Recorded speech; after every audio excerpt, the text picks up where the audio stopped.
Hi, this is Sasama Kimura. So we're now going to talk about, or continue to talk about the history of the world. And today the topic is early modern Japan. So let me now share screen. And boom, here it is. Early modern Japan, from Warring States to Edo. Okay, so the Warring States period in Japan starts either in 1467 or 1477, so take your pick. This is because there's a 10-year-long civil war called the Onin War. And after the Onin War, basically the country falls apart and enters a state of, civil strife. So this is the Warring States period. The map that you see here is the state of Japan in 1570 when many samurai clans are fighting each other for supremacy. Kyoto, which should be here, is the traditional capital of Japan, where the Emperor of Japan and the Shogun resides. So, just to a quick recap, the Emperor is the sovereign of Japan. The Emperor is the ruler of Japan. But the emperor does not directly govern the country ever since the Kamakura period, ever since 1192. There's a brief period where the emperor tried to govern directly from 1133 sorry, from 1333 to 1336, but that was a disaster. So the country falls back into the hands of the samurai once again, and you have the Muromachi period ruled by the Ashikaga family, clan of samurai, from 1336 onwards. The Muromachi period is said to have lasted till 1573, but for all intents and purposes, they lose effective control over the country in 1467. So, you know, the shogunal family continues, but they become irrelevant after 1467, effectively. So who is the shogun? The shogun is the leader of all the samurai, and the samurai are the warriors of Japan. So the samurai were both the military and the police, and so if you can control the military and the police, obviously then you can control the country. So this is the reason why the leader of all the samurai, the shogun, became the de facto leader of Japan. And so after the Kamakura period, when the emperor basically begins to lose control over the entire country, uh, it is now the age of the samurai, and the shogun is the most important person. Okay. And in the early years of the Ashikaga period, the third Ashikaga shogun, Ashikaga Yoshimitsu, for example, was the guy who initiated the tribute trade with China. So, Yoshimitsu's logic is pretty simple. He is a vassal of the Japanese emperor. So why can't he be also the vassal of the Chinese emperor?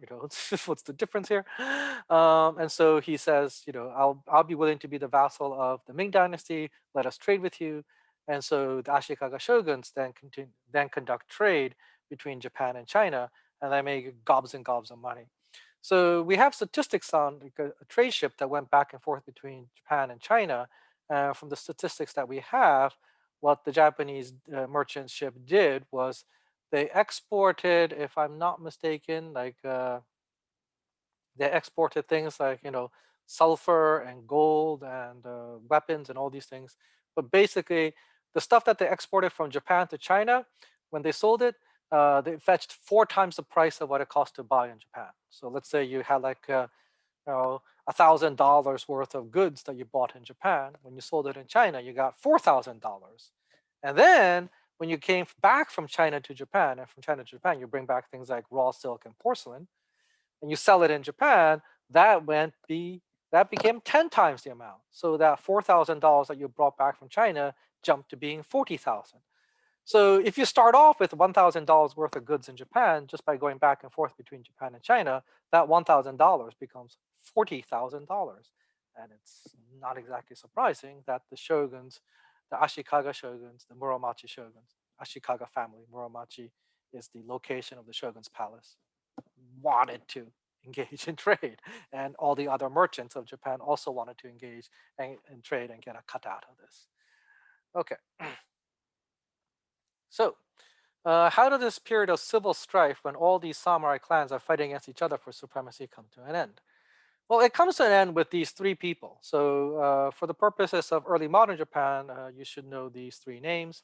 The first name is Oda Nobunaga, the second name is Toyotomi Hideyoshi, and the third name is Tokugawa Ieyasu. So, I know that in English, most people pronounce his name as Oda Nobunaga, Toyotomi Hideyoshi, and Tokugawa Ieyasu, but the Japanese pronunciation is Oda Nobunaga, Toyotomi Hideyoshi, and Tokugawa Ieyasu. So, as students who use English as your native language, you can use the American pronunciation. I will not get upset. It's fine. So let's start with Oda Nobunaga or Nobunaga. So his goal was to basically, smash all opposition to him and establish himself as the supreme ruler of Japan. Um, he probably wanted to be the shogun. That's my guess. Right? He probably wanted to be the shogun. The evidence seems to point in that direction. He wasn't planning on usurping the throne and becoming the emperor himself. Okay. So, who are the groups in Japanese society that he must smash? Well, the groups in Japanese society that he must smash are not only other rival daimyo, rival samurai, he also has to smash peasant groups, because by the medieval period, the peasants who basically get no help from anybody decide to band together and fight for their, survival, fight for their demands. And so the peasants are armed, and they resist. So you have these peasant bands, and they need to be suppressed. You get religious groups. Same thing with the great Buddhist temples and sometimes great Shinto shrines. These temples and shrines own land, and unless they send people over to the land that they control and say, "Hey, pay up the rent or pay up the taxes that we put on you guys," the peasants won't pay. And so the religious groups, typically the great Buddhist temples, begin to coalesce around them a large army of warrior monks who will fight on their behalf, or in the case of the Ikko sectarians, the Pure Land Buddhist sectarians, or the true Pure Land Buddhist sectarians, they organize the peasants who believe in uh, Pure Land Buddhism to fight on their behalf.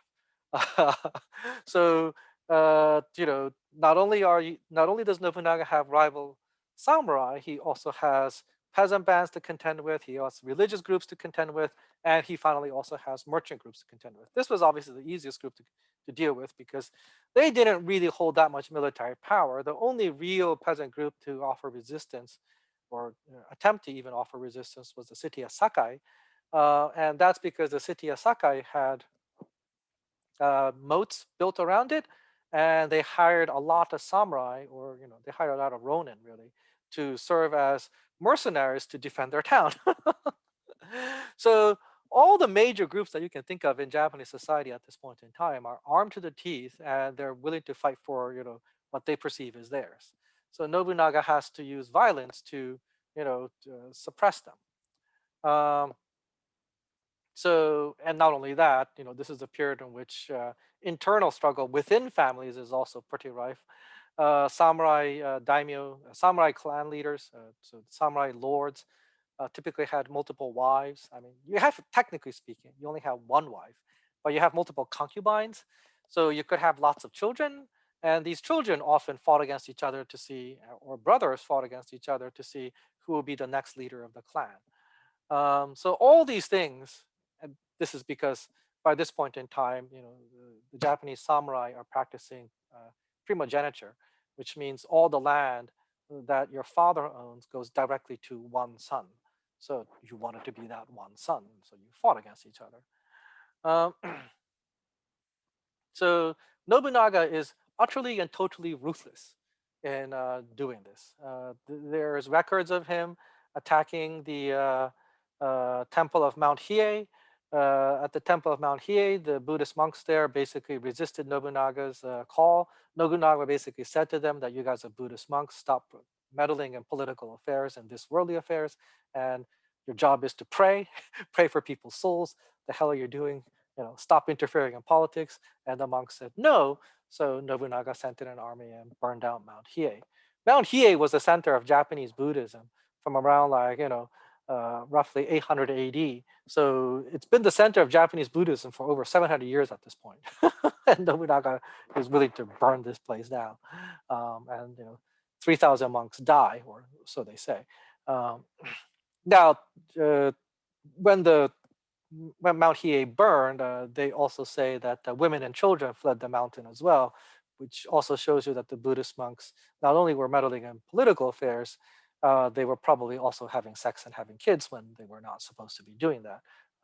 So, one more reason why Nobunaga was unhappy with these Buddhist monks, because they say these lofty ideals, but they don't practice it themselves, or so he probably felt. Okay, the rival daimyo, the rival samurai lords that he has, he is going to crush them. And even if they surrender, he will literally wipe them out. He will kill every single one of their family members, even if you surrender. So once this becomes known, that people don't surrender easily, and they fight tooth and nail against Nobunaga's forces. And peasant bands that resist are also smashed by Nobunaga as well.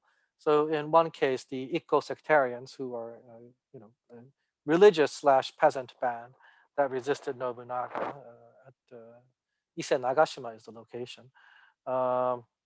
Something like 10,000 believers were slaughtered by Nobunaga. He basically starved them initially, and once they were weak, he sent in his samurai army and slaughtered them. So utter and total ruthlessness. But he was able to pull this off because he was one of the earliest daimyo to realize the importance of the gun, and he began to use the gun in volley. So it solved one of the early problems of matchlock guns. Anyway, the merchants recognized Nobunaga's power and ruthlessness, and the merchants of Sakai surrendered. They didn't offer resistance, and the merchants of Sakai were spared. And Nobunaga was also happy about that, probably because he also wanted to encourage trade. He was a big believer in conducting trade and making money that way as well.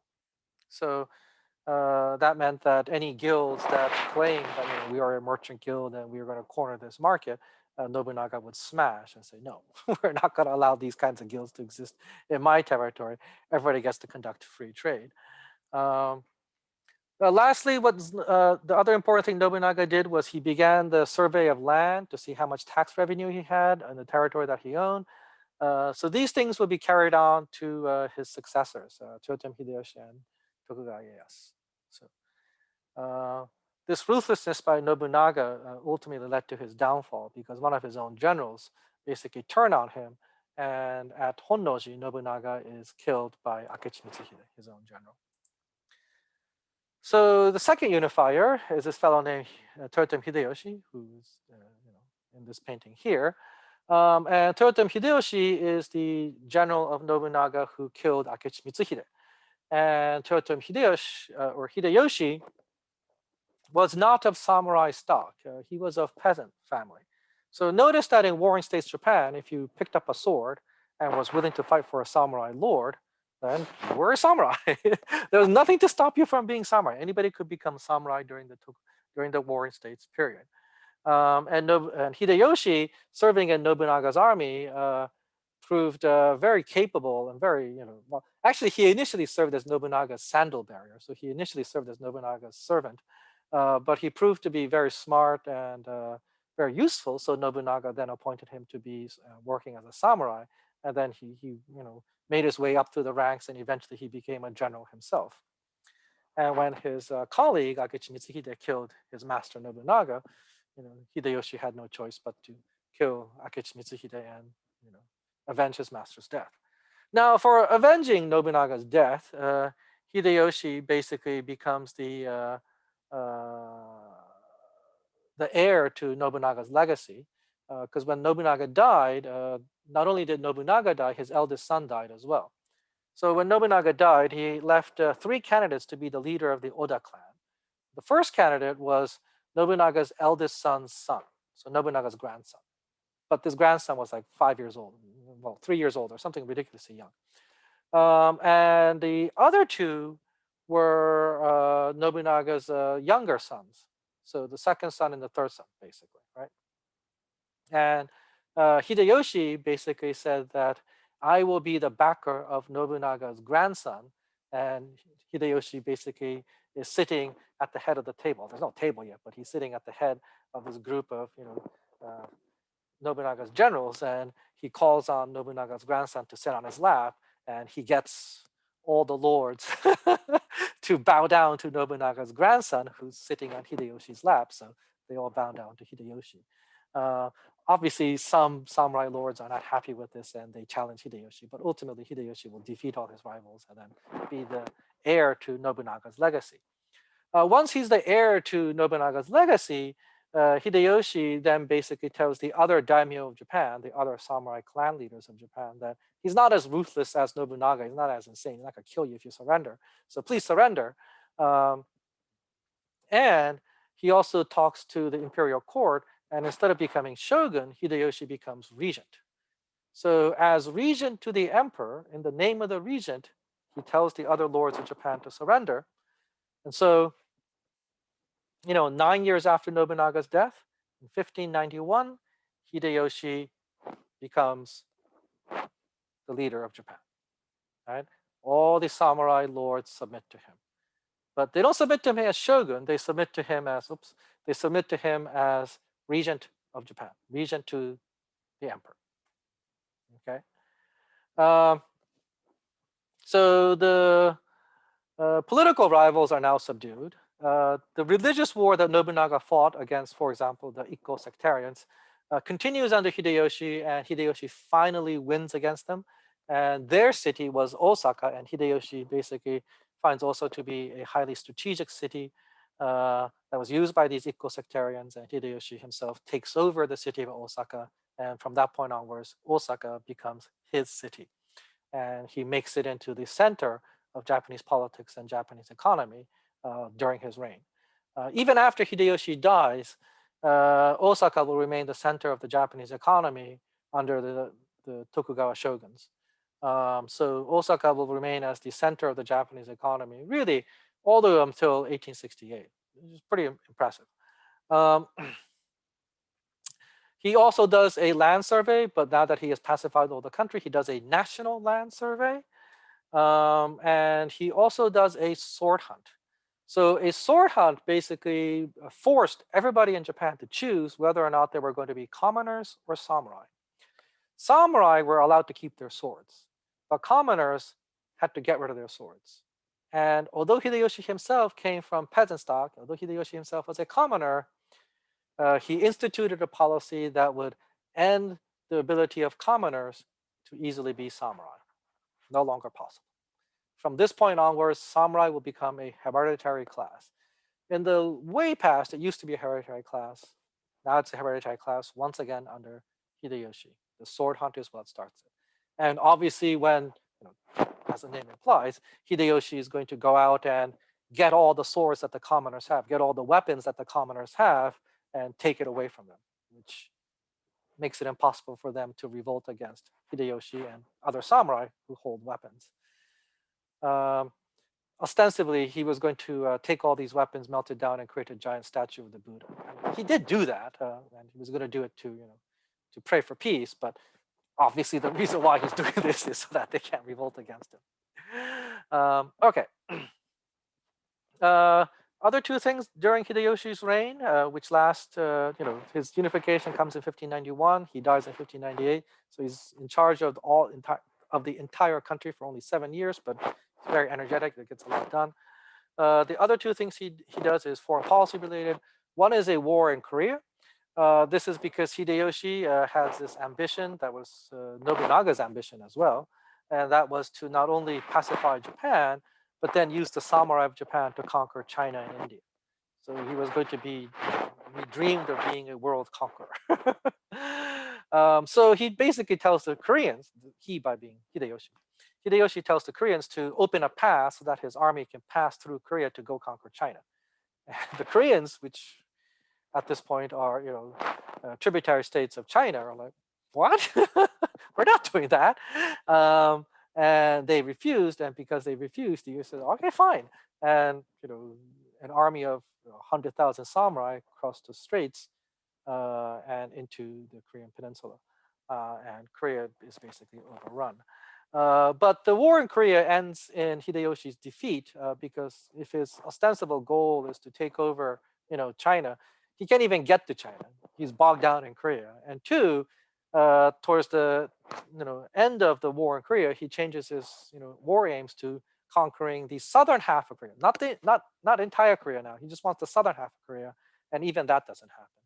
And when he dies, the Japanese troops are told to come home. Right? Okay. If there was one good thing that came out of that from the Japanese perspective, that is that when they got to Korea, they found a lot of Korean artisans who can make porcelain, who had learned it from the Chinese. And so many of these Korean porcelain makers were brought back to Japan. Um, I guess the bad word you can use is kidnap, but I don't use the word kidnap here because what happened is that after Hideyoshi dies and Tokugawa Ieyasu takes over, there's a Korean envoy to Edo and asking the shogun, "Hey, is it all right if we, get the Korean prisoners of war, the porcelain makers, and bring them back to Korea?" And the Tokugawa shogun, yeah, sure, go ahead. And so the Koreans actually meet the porcelain makers who were kidnapped by, the Japanese samurai army in Korea, and they're asked, "Do you want to go back to Korea?" And all that. They said no. They wanted to stay in Japan because apparently they were treated like crap in Korea, but in Japan they were treated like real artisans and they were respected. And some of these actually eventually made it into samurai status. I was like, "We want to stay," and so they stayed. So under those circumstances, I suppose you could call it kidnapping, but in a way, I mean, it's like these guys wanted to stay ultimately, so it's not really kidnapping at that point then. Where was I? So that's the war in Korea. It's the one possible method. Oh, the other group that the Japanese samurai army kidnapped. This I can use the word kidnap. I'm feeling weird about that. Is that there were Korean Confucian scholars that they took. And when the Korean envoys met these Korean Confucian scholars, most of them said, "Yes, we want to go back home," because back home in Korea, the Confucian scholars were treated well. So if you're going to be treated well, whether you're in Japan or in Korea, then you want to go back home where your home is. So that's what happened there. Okay, so the banning of Christians, brackets Catholic missionaries, but encourages trade. So what happened here is that Hideyoshi, in his pacification of the country, encounters the Jesuits in Kyushu. And it turns out that the Jesuits in Kyushu own the city of Nagasaki. So the city of Nagasaki, famous city that got bombed by the nuclear bomb, Nagasaki is the Japanese pronunciation, was church property. So the Catholic Church in Japan was beginning to take the path of the Buddhist Church in Japan. In other words, the Buddhist clergy in Japan was very powerful because they owned land. And in order to, safeguard their interests in that ownership of land, they hired mercenaries and they began to, raise warrior monks. And Hideyoshi was like, "Oh crap, the Christians in Japan are doing the same thing. The Catholics in Japan are doing the same thing. They now have church property, and this can now be a base to raise an army to defend their city." And so that's one strike. Another reason why they were bad is that from Hideyoshi's perspective is that the Christian daimyo was a fanatical Christian. The Christian daimyo around the city of Nagasaki was a fanatical Christian. And he ordered the destruction of Buddhist temples and Shinto shrines. And Hideyoshi is like, "You can't do that. I'm a Buddhist. I don't believe in as much. I'm a Buddhist. I believe in Shinto gods. You can't destroy temples and Shinto shrines." So that's the second strike. And the third strike was they find out that these Portuguese traders had no compunction whatsoever in buying and selling, Japanese slaves. So what happened is that because these daimyos are fighting against each other in Kyushu, when they win against their neighbor and they conquer, a peasant village, or when a peasant village is on the way and they capture these peasant commoners, routinely one of the things they did was they just took these villagers and then sold them to the Portuguese. And the Portuguese, who were used to, buying and selling slaves, were like, "Okay, I'm gonna think twice about it," and did it. And so, Hideyoshi is like, "Oh, these Catholic missionaries coming with the Portuguese are, these Christians in Japan are, owning land like the Buddhist clergy and could potentially become a temporal power, a worldly power. They are destroying Japanese, Shinto shrines and Buddhist temples, and they're buying and selling Japanese slaves. Three strikes are out." And Hideyoshi basically bans Catholic missionaries from coming to Japan. Catholic missionaries that stay basically are martyred, they're executed. But Hideyoshi likes the idea of trade because trade brings in huge amounts of money, as I talked about earlier. So he creates these red seals, these paper that's got this seal of approval by Hideyoshi saying you're allowed to trade. And he makes revenue from direct trading, but he also makes revenue from selling these licenses to trade. So these ships that's got these licenses to trade are called the red seal ships. All right. So Hideyoshi dies in 1598. And when he dies in 1598, he leaves a young heir, right? A very young heir. I think a teenager or younger, a very young heir in charge. So who should be the ruler of Japan? This young heir, the young son of Hideyoshi, Toyotomi Hideyori, or should it be Tokugawa Ieyasu, the most powerful daimyo in Japan? The Tokugawa family owned more land than the Toyotomi family did. Right? But the Toyotomi family, Hideyoshi was his city was Osaka, the central city of the Japanese economy. So he had control over the Japanese economy. But in terms of like direct territory, the Tokugawa family, in terms of rice production, Tokugawa family owned land that produced more rice than Hideyoshi's family. So who should be the next leader of Japan? And over this issue, there's a struggle, and ultimately the answer is Tokugawa Ieyasu. And so after winning at the Battle of Sekigahara in 1600, which is not in here, but it's not that important, in 1603, Ieyasu becomes the first Tokugawa shogun. And 2 years after he becomes the first Tokugawa shogun, Ieyasu abdicates and the shogunship is passed down to his son, which is a symbolic gesture saying that the shogunship of Japan will not go to Hideyoshi's family. The shogunship will remain in Ieyasu's family, the Tokugawa family. And in 1615, 1616, Tokugawa Ieyasu will launch one last war in his life, because he dies in 1616, and destroy the Toyotomi family, even though his granddaughter is married to Toyotomi Hideyori. So I can kind of understand this, but Ieyasu realized that he couldn't let the Toyotomi family live on, and so he destroyed the Toyotomi family. So he now has full control over Japan, and that country is now passed down to his descendants. So how does he solidify his rule? Nobunaga and Hideyoshi were unable to leave a legacy to their children, whereas Ieyasu was. So how? This is sometimes called centralized feudalism. So Ieyasu basically does this really important policy called alternate attendance. This is the linchpin of centralized feudalism. But alternate attendance is the idea that all samurai, well, specifically the daimyo, have a duty to serve the shogun. Right? You are the vassal of the shogun. You have a duty to serve me.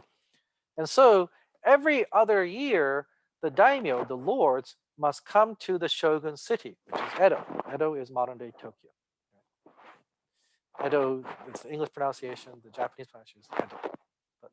But Edo, yeah, Edo jidai no Edo. Yeah. So they have to come to Edo and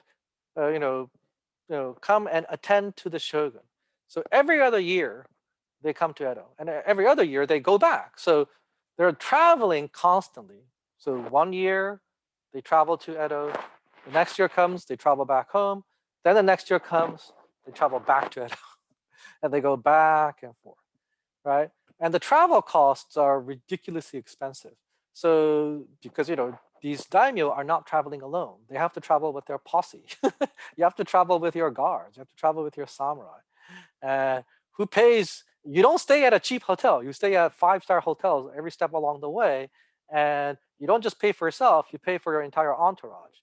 So these travel costs are ridiculously expensive. And for some daimyo, it was basically up to 30% of their income. So it's a huge cost, right? So that's one thing that they have to do.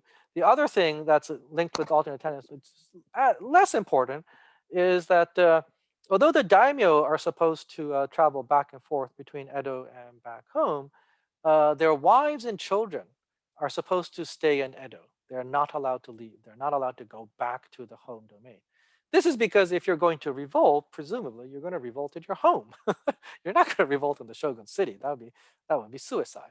So if you revolt in your hometown, then if your wives and children are in Edo, then your wife and children are effectively hostages to the shogun.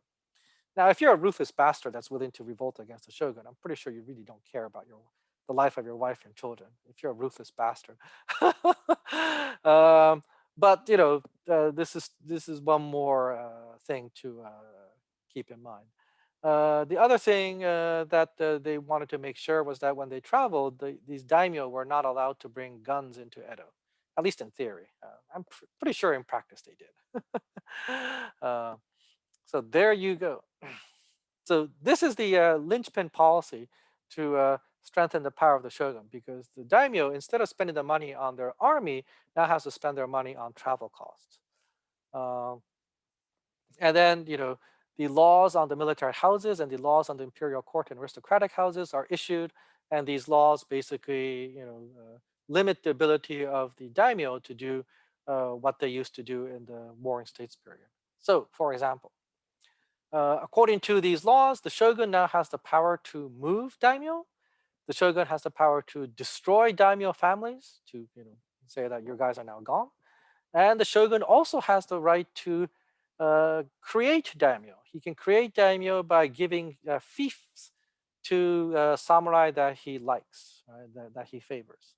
Um, the daimyo can no longer marry without the shogun's consent.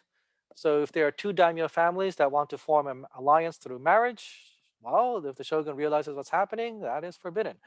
In fact, what the shogun tried to do was, later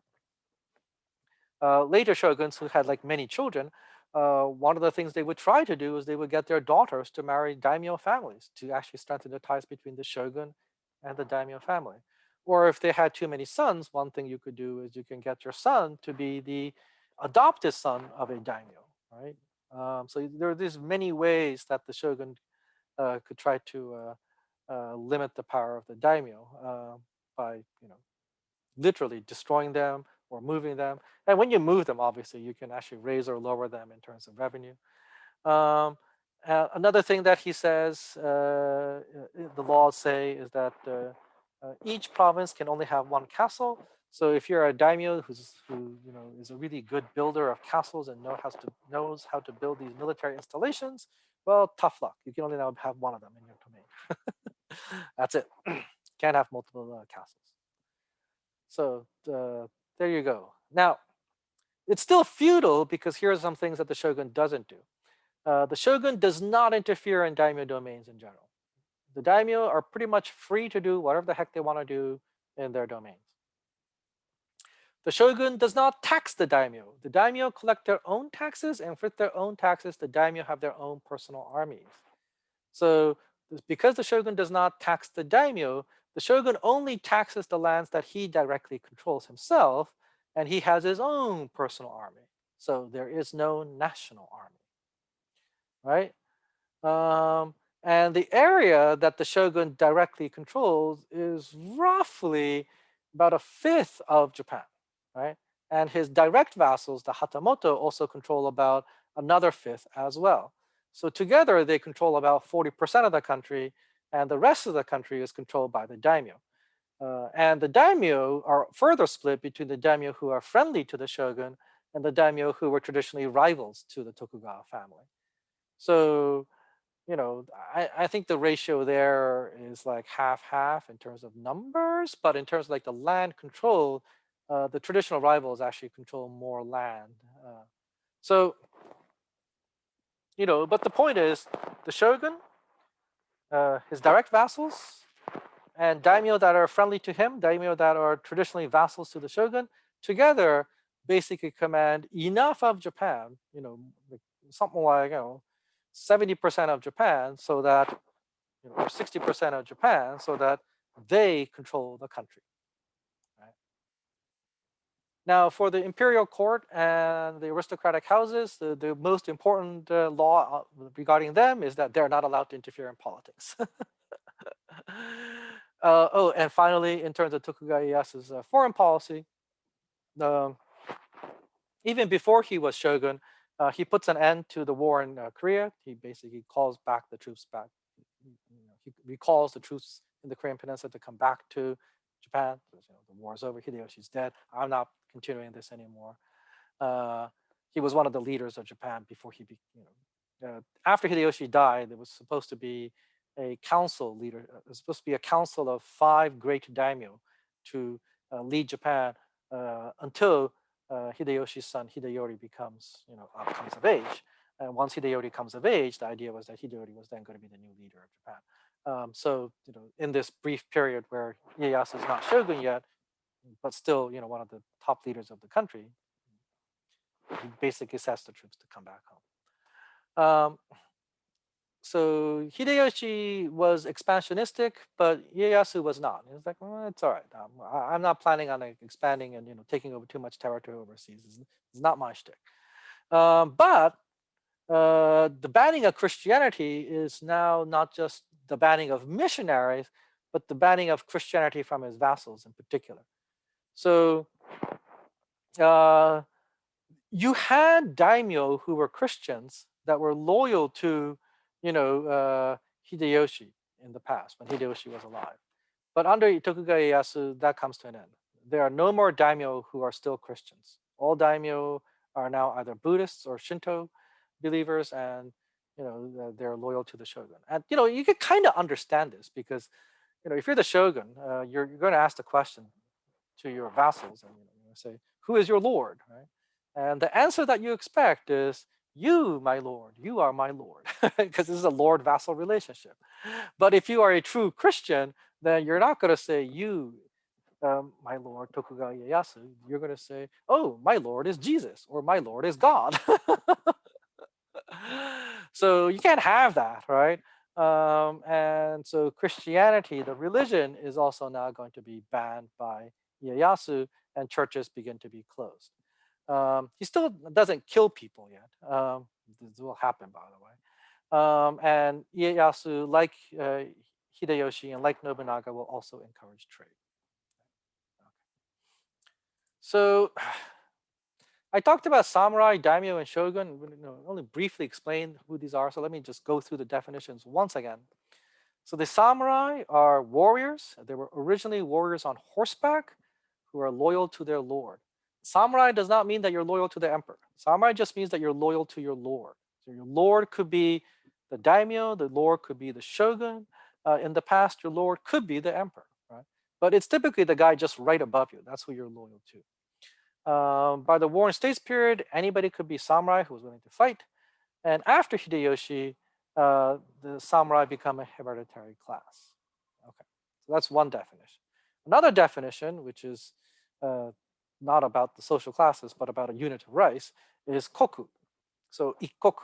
Koku is a unit of rice, and instead of giving you, the equivalent in like grams or like pounds, the easy way to really, the rule of thumb number to like, the rule of thumb to really think about this unit of rice is that it feeds 1 adult male for 1 year. That's 1 koku. Okay. So with that said, I can now define daimyo. Right? Shogun's easy to define. Shogun is the leader of all samurai. It's pretty simple. So underneath the shogun are daimyo, hatamoto, and gokenin. So let me do hatamoto and gokenin first because it's in here. So the hatamoto are the bannermen, right? They are the guards to the shogun. They are direct vassals, and a hatamoto controls land that produces less than 10,000 koku. And the hatamoto are called hatamoto because they have the right to directly address the shogun. They have the right to meet with the shogun. That's who these guards are. Right? The gokenin are the vassals of the shogun, and they typically have far less in terms of owning land, or they actually don't own land. They actually get stipends from the shogun. So the shogun actually gives them rice as stipend. And the key difference between the Hatamoto and Gokenin is that the Gokenin do not have the right of audience with the shogun. So the Hatamoto are like the guards or the officers, and the Gokenin are more like, the foot soldiers or the NCOs, right, of the shogun's army. Okay. So the daimyo. So the daimyo is a samurai lord, and a daimyo controls land that produces more than 10,000 koku of rice. Now note here that it's control more than or control less than. In theory, the Hatamoto, the daimyo, even the shogun, they don't own the land. They have the right to collect taxes from that land. Right? The land is directly owned by the peasant themselves. Okay. Anyway, so with 10,000 koku of rice, a daimyo is a ruler of a piece of territory that can feed 10,000 people, roughly speaking. Right? So in the 1616 edict, the shogun basically says, okay, when you go to war, or when I go to war as a daimyo lord, if you control 10,000 koku of rice, you must come to war with at least 20 musketeers, 50 spearmen, 10 bowmen, 14 horsemen, and 3 bannermen of your own. So if you add that up, that's 70 plus 10, that's 80, plus 14, that's 94, plus 3, that's 97.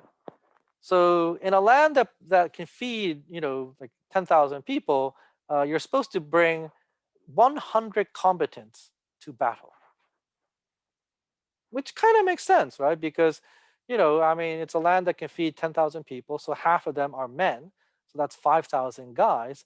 And of these 5,000 guys, not everybody's going to be a warrior. Most of them are going to be peasants. Um, and not only that, roughly half will probably be non-combatant age, right? They'll either be kids or they'll be too old to fight. So you get 5,000 men, and then of that 5,000 men, you get 2,500 eligible men who can fight. And out of these 2,500, you have to pick roughly 100 people who can serve you as warriors, who can serve you as soldiers. So that's the daimyo edict. Hideyoshi's demand was that if a daimyo owns land that's worth 10,000 koku rice, they need to come with 250 men. And the 250 men probably includes not just the soldiers, but also the logistical people. So people who carry the food, the people who carry medicine, people who take care of the horses, all these people need to be part of the army as well. So Hideyoshi's edict says, not only do you need 100 combatants, you need another 150 people who carry stuff and move things and help the army move, help the army win, which makes sense as well. So that's a total of 250. That's 10% of the eligible fighting age of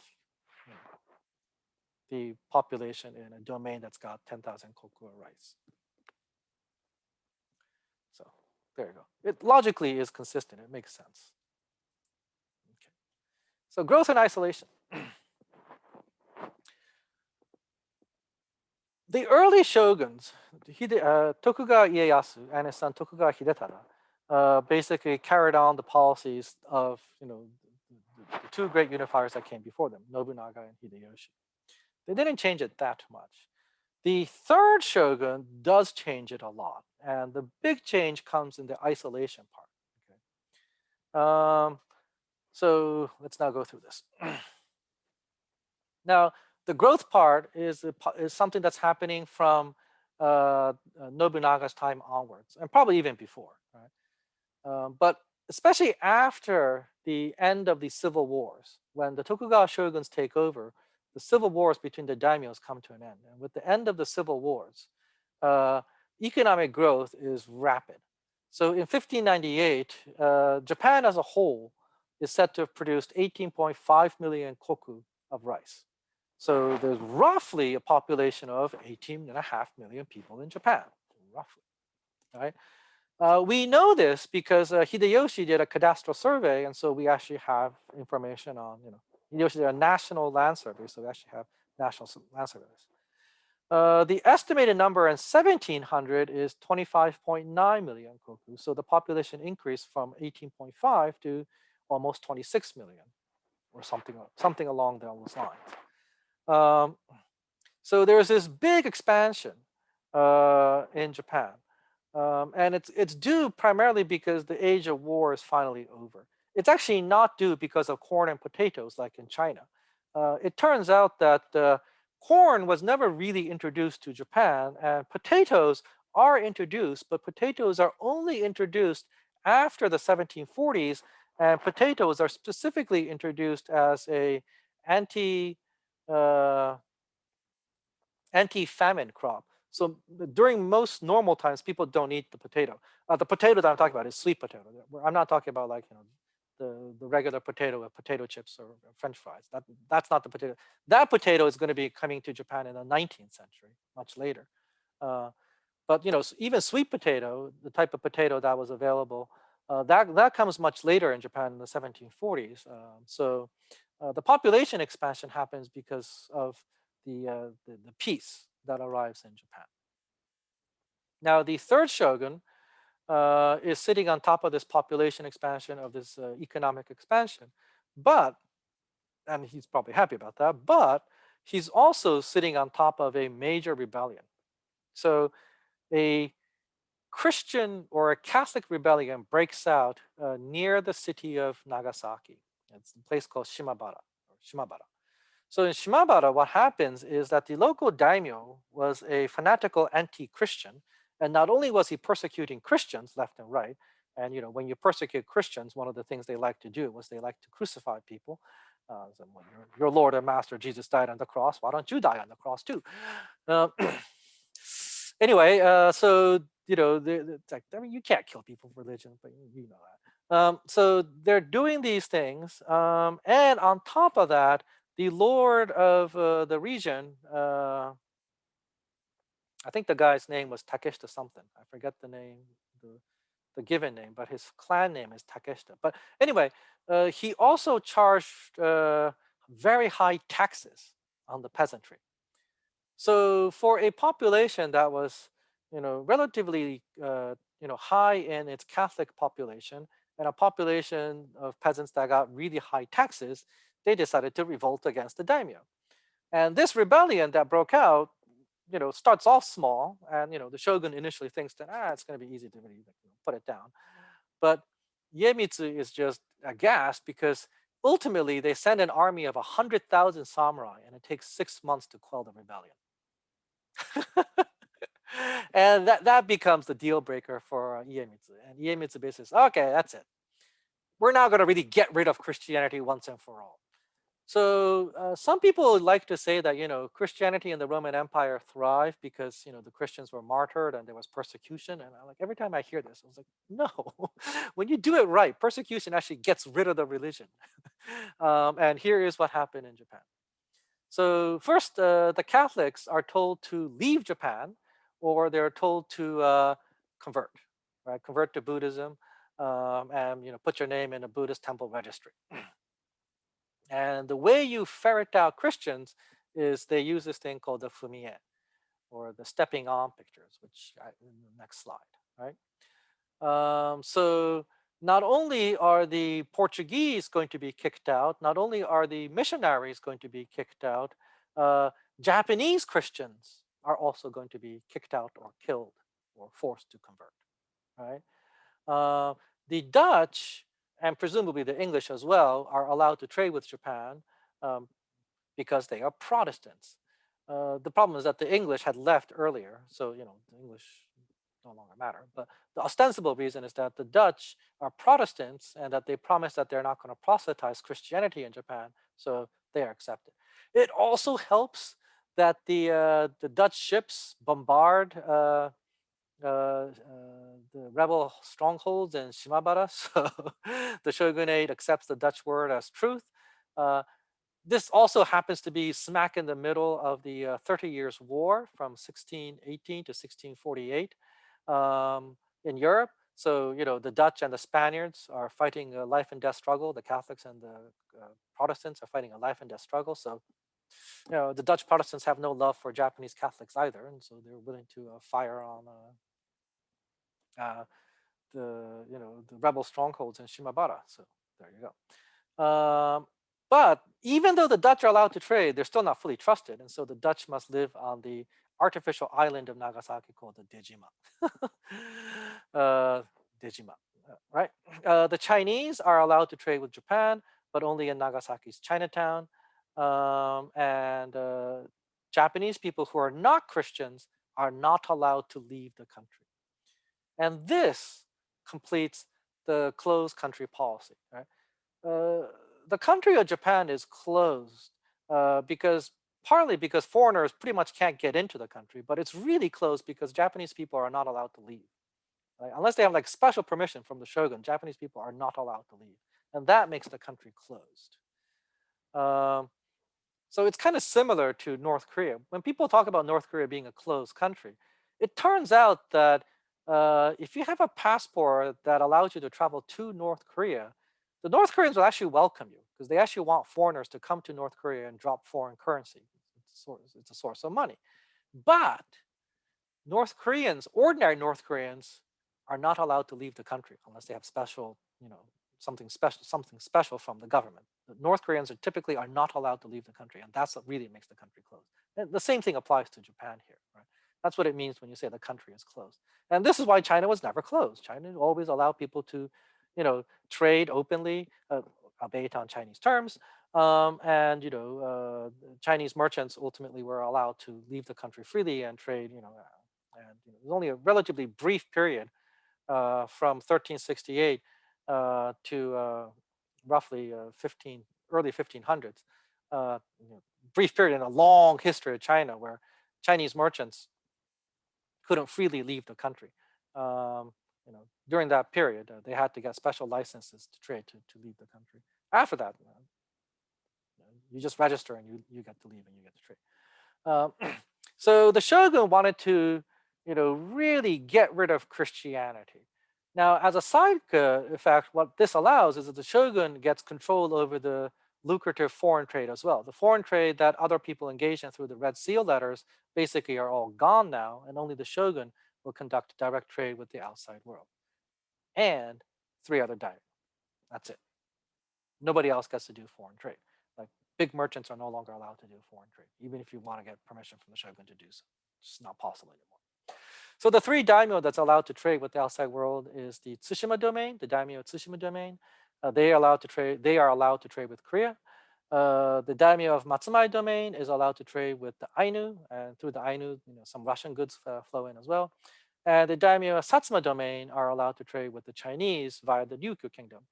So what happened here is that the Ryukyu kingdom got into a diplomatic scuffle with the Japanese. And when the Lord of Satsuma domain asked the Tokugawa shogun, is it okay for him to go and conquer the Ryukyu kingdom? The shogun's like, I'm okay with that, go ahead. And so the Lord of Satsuma domain went to the Ryukyu kingdom and conquered the island kingdom.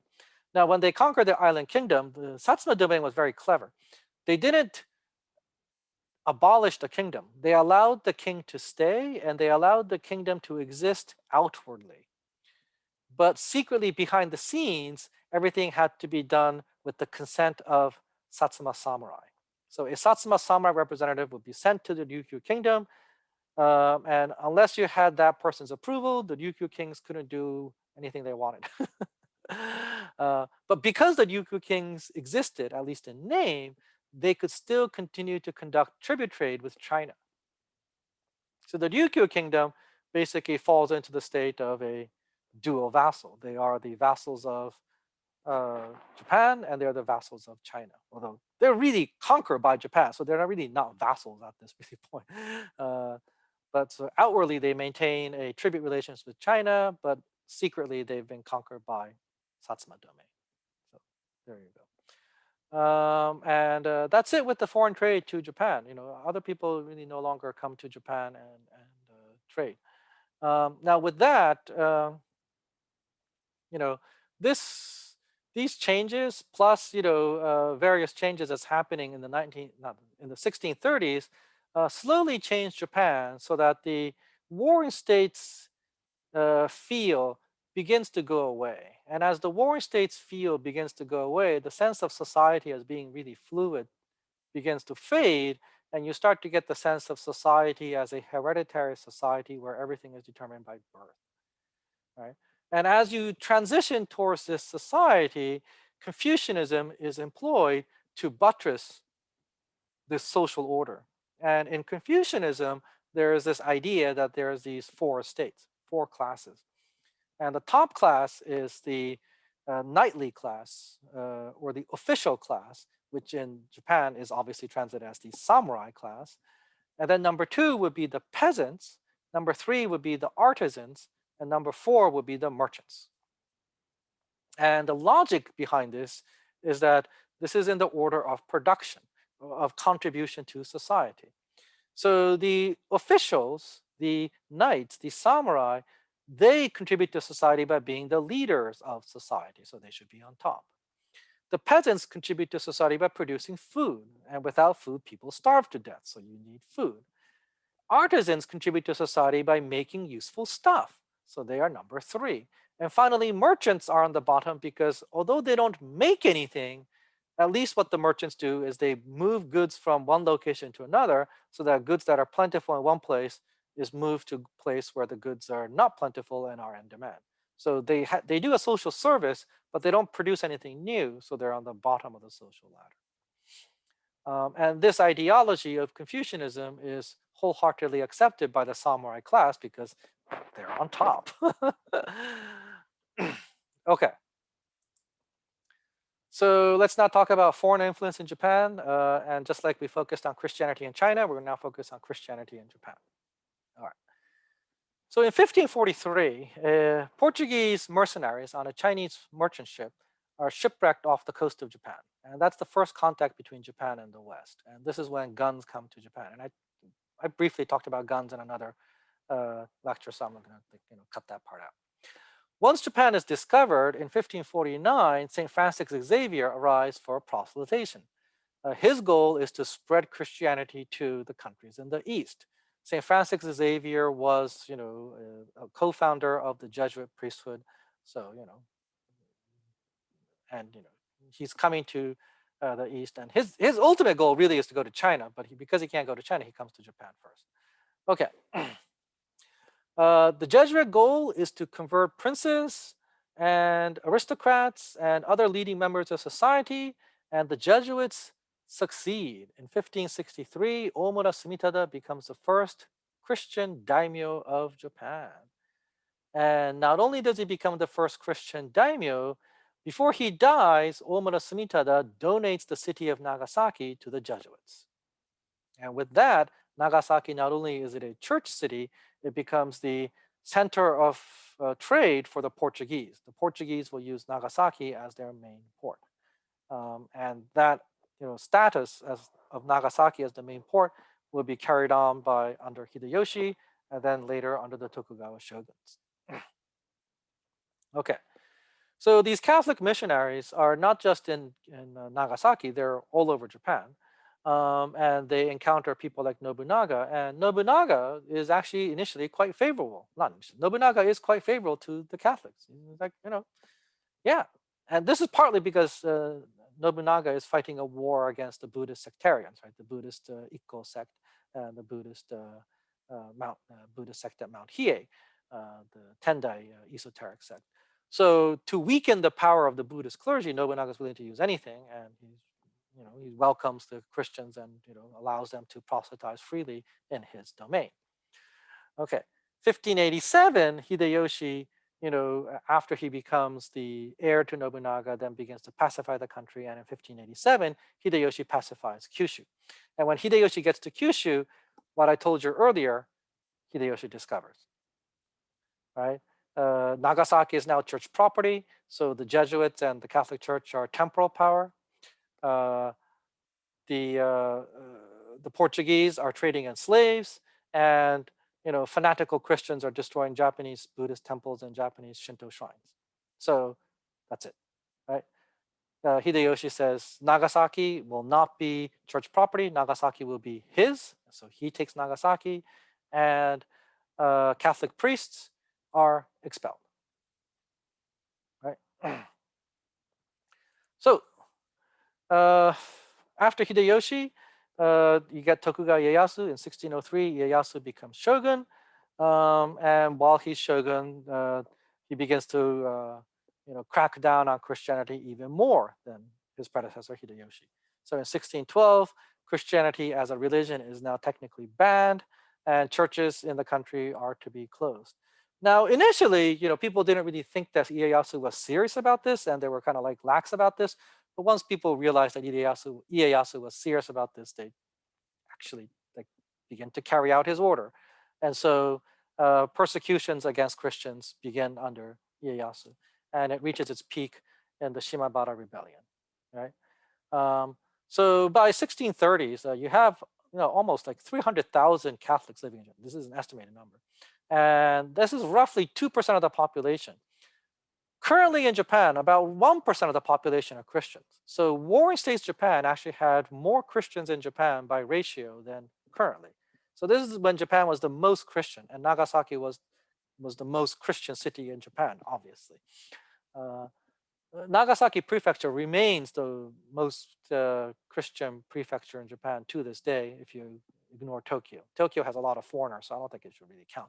But Nagasaki is, outside of Tokyo, is the most heavily Christian region in Japan to this day. But anyway, with this, that's it. We're going to get rid of Christianity. So this is the thing called the fumie. So this is an image of Jesus Christ.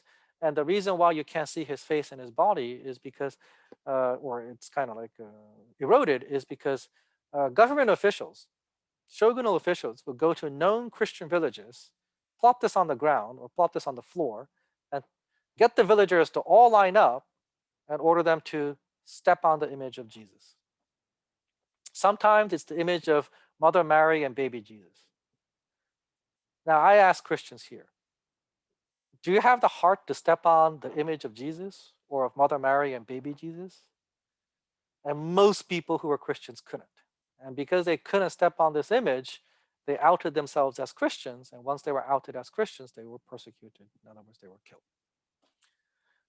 Some people, felt that they had no choice and they stepped on it, but they didn't abandon their faith. And so they became known as the Kakure Kirishitan, or the translation is hidden Christians, right? So this is how Christianity in Japan was effectively destroyed. A community that encompassed up to 300,000 Christians basically was wiped out over the course of the next couple of decades, and that's gone. Right? And very small hidden Christian communities would survive in Japan thereafter. Okay. So Japan is now closed. But just because Japan is closed doesn't mean that it's going to decline. Japan is actually going to be pretty stable. And in terms of the economy, it's actually going to continue to grow, even though it's going to have some like weird effects here and there. So the 1720s to 1850s is the period when you have stability. Okay. And Japan's already isolated starting in the 1640s. So it doesn't fit exactly, but you get the picture. All right. So first important point, the overall population growth stops for the country as a whole. So for the country as a whole, the entire population is roughly 30 million people. And the amount of rice produced in Japan is also roughly 30 million koku. Right? But if you look more carefully at a regional distribution, you find out that the population of Eastern Japan declines while the population of Western Japan increases. And the reason for this is commercialization. So just because you're isolated doesn't mean that the economy is basically going to stagnate. In Japan's case, the economy continues to grow, and the economy grows through import substitution. Arai Hakuseki was a shogunal advisor, and as a shogunal advisor, he noticed that Japan was exporting gold and silver to buy Chinese silk, Indian cotton, and Southeast Asian spices and various other goods like this. And Japan was no longer importing porcelain because it could make its own porcelain. But the huge cost was Chinese raw silk. And he said, we're digging the gold and silver, and once we dig it, that's it. It never comes back. Whereas silk is something that can be grown year after year. It can be made year after year. Why are we importing silk and paying for it with silver? This is wrong. And so Arai Hakuseki orders the ban on the import of Chinese silk, porcelain, and various other products. Uh, the only thing he's going to allow to be imported are medicine, and later on, not him, but the eighth shogun, Shogun Yoshimune, will allow books. That's it. And they will no longer allow the export of silk or of silver or gold. Right, silver or gold will no longer be exported out of the country. And instead, Japan is going to export some other kind of agricultural or uh, reproducible product. Ultimately, they're going to use dried seafood. Dried seafood is going to be the key thing that Japan is going to export in return. So the isolation is political initially, but the trade continues. But in the 1720s, now the isolation is complete. It's no longer just in terms of people coming and going of politics. The isolation is now also impacting the elements of the economy as well. And Japan is not going to be an open economy that allows free trade. Right? So this forces people inside Japan to make their own porcelain, which they were already doing. It forces people to make their own silk. Silk production was already known in Japan. The problem was they couldn't make really high quality silk, so they started doing that. And instead of importing Indian cotton cloth, they began to make their own cotton cloth.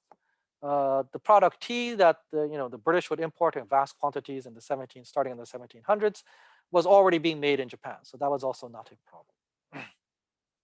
Right? So these import substitution schemes actually,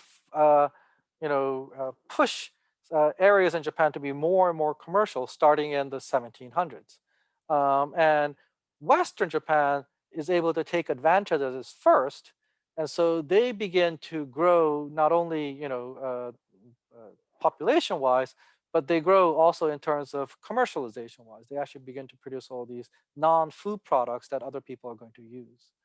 Um, Meanwhile, Eastern Japan is going to be stuck in focusing on growing rice. And whenever there is a rice harvest failure, that really hurts Eastern Japan and they're unable to recover from them. And so the population in Eastern Japan gradually declines. It's a really big dramatic decline. Um, so what does this mean? This means, well, actually, one interesting thing this means is that food, right? So all over the world, everybody uses black pepper in almost every single cuisine you can think of, like Italian food, Middle Eastern food, Indian food, obviously, Southeast Asian food, Chinese food. They all use black pepper, but traditional Japanese food doesn't. Traditional Japanese food uses Japanese condiments like wasabi and soy sauce, right? Or condiments that everybody has, like salt, right? And they don't use black pepper, and that's because of this legacy of being closed from the outside world. And it is during this period that everything that is considered to be traditional emerges. So traditional Japanese food doesn't have a lot of these Southeast Asian spices, except for those spices that were considered medicine. That comes in. But they're not food, they're medicine, right? So they don't show up in cuisine. Okay. Another impact that this has is that the commercialization that happens in Western Japan actually begins to transform rural society as well, not just urban societies. Urban societies commercialize and become more prosperous in the 1600s and the early 1700s. But in the rural countryside, as people begin to use more and more money and they start to get away from the barter economy, these peasant communities that tended to be relatively equal begin to break up into these rich landlord families and poor landless families. So you get a divide among the peasant class, and this actually begins to create unhappiness among peasants. Because for these people, they know that at one point they were yeoman farmers who owned their own land, and now at one point or another, they lost that land, and their family is now landless, and that they're landless peasants that have to work and constantly pay not only taxes but also rent. So obviously that they're not happy about that. The merchants obviously gain wealth, but the samurai don't know how to tap into that wealth. So the merchants continue to get wealthy, while the samurai, who really only know how to get taxes from the peasants, basically are cut out of this economic growth. And so they're not happy about that. But generally speaking, in Western Japan, many domains eventually figure out ways to tap into that wealth that the commercial activity is generating. Whereas in Eastern Japan, generally speaking, they still can't figure out exactly how to do it, and they get screwed more and more and more. Another thing that happens during this period is that Confucianism, which was initially used to just buttress the social order, becomes more popular among the populace, and so it spreads. But it doesn't become totally overwhelming. It only becomes overwhelming in China because everybody who's ambitious studies Confucianism because you need to know Confucianism to pass the civil service exams. But in Japan, the samurai rule, the samurai hereditary, there is no civil service exams. If you know that you're going to inherit your father's job, you don't really need to study that hard. So studying, Confucianism, it becomes popular, but doesn't become overwhelmingly popular. Which means, unlike China, Japan actually has, during this early modern period, a lot of heterodox studies. So heterodox meaning different kinds of studies out there. So most important is probably the Dutch learning. The Dutch learning is, people studying Western sciences through Dutch books because they have contact with Holland. Um, there is the idea of Bushido, the way of the samurai, that actually emerges as its own, ideological thing. Um, Buddhism continues to be popular, and Shingaku, a new religion, emerges.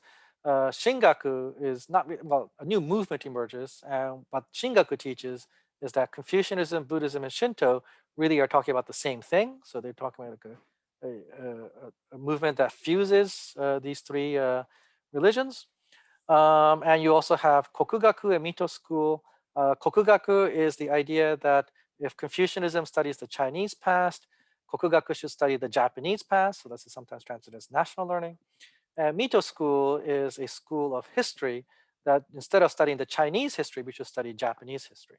And you also have other schools out there like mathematics and stuff, although mathematics isn't that big.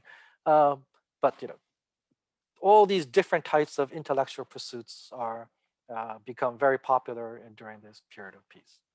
So the Edo period is actually a very important period. Right? Edo is the shogun city, so it's usually called Edo. It's also sometimes called the Tokugawa period.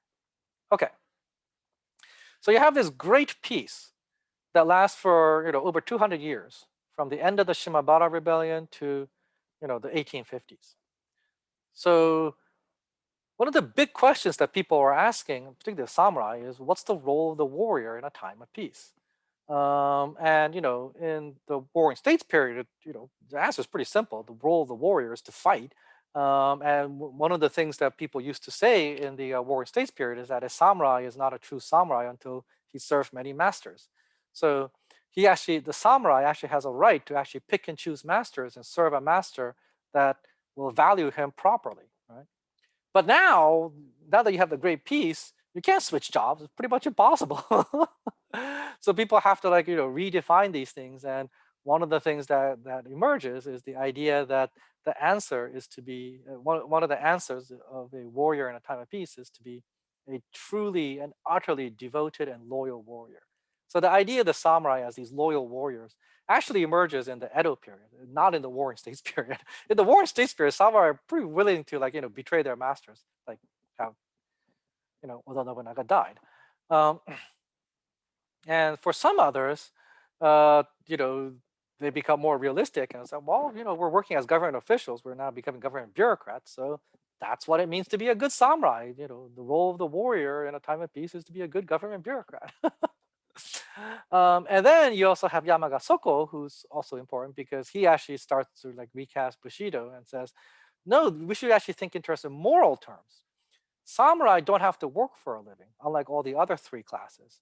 And the reason why we don't have to work for a living is because we use this food so that we can be living role models for other people in society. So the idea of samurai as this, noble, honorable warriors who are utterly loyal, all that emerges from the Edo period. Okay. So, the Great Peace, for most people in Japan was worth it. They were sick and tired of, over 100 years of civil war. They wanted an end to that. I could sort of understand that. but it does come at a cost, right? So there's a very stable political order, and the stable political order comes because the shogun has effectively pacified all the other daimyo, so that the daimyo can no longer resist the shogun through various policies as he instituted, by weakening the power of the daimyo, by forcing them to travel all the time, by getting rid of their castles, etc. And external foes can no longer threaten Japan. So one way that things could have ended is for a foreign power to work with a rival daimyo to the shogunal family, and by working with an outside force, they could topple the shogun. But once you close the country, not going to happen either. But if your internal foes aren't going to work with the enemy, then your external enemies could just come and topple you outright. And so when the Russians and then the British arrive, that becomes a major threat that the shogunate begins to take seriously. And they actually respond to this. So the shogunate does not fall to outside forces. It ultimately falls because there's an internal rebellion against the shogunate. And society is now also very, very stable. It's fundamentally based on the hereditary principle now. Religious authorities no longer incite rebellion against the authorities. The religious authorities basically stay out of politics now. The separation of church and state basically in Japan happens with Hideyoshi essentially. And commoners basically can no longer challenge the shogun, not just the shogun, but the commoners can no longer challenge the samurai as a class because of the sword hunt. They don't have weapons anymore. And not only that, for the commoners who have accepted Confucian ideology, that also divides them into these groups called peasant, artisan, and merchant, although in reality, the divide is far more varied. And the real divide isn't between the commoners, peasant, artisan, merchant. The real divide is between samurai and everybody else. But the other groups in Japan that exist, for example, are the aristocrats, who technically rank above the samurai, although they really only live in Kyoto, and the people that today we might use the word untouchables, because like in the Indian context, they were not part of this four-part caste system, four-part social estate system. So they're out of that system. So they're quote unquote untouchable. But these are people who are looked down upon. They're discriminated against. And the government insists that Confucianism is the answer, that everybody should believe in Confucian ideology and they should work with it. So that really makes it into a very stable society, both politically and socially. And the only thing that's really going to change is the economy. The economy over time changes gradually. And as the economy over time changes gradually, it generally causes more discontent. And because there aren't that much openings to address this, it just festers and ultimately explodes in the 1850s and the 1860s.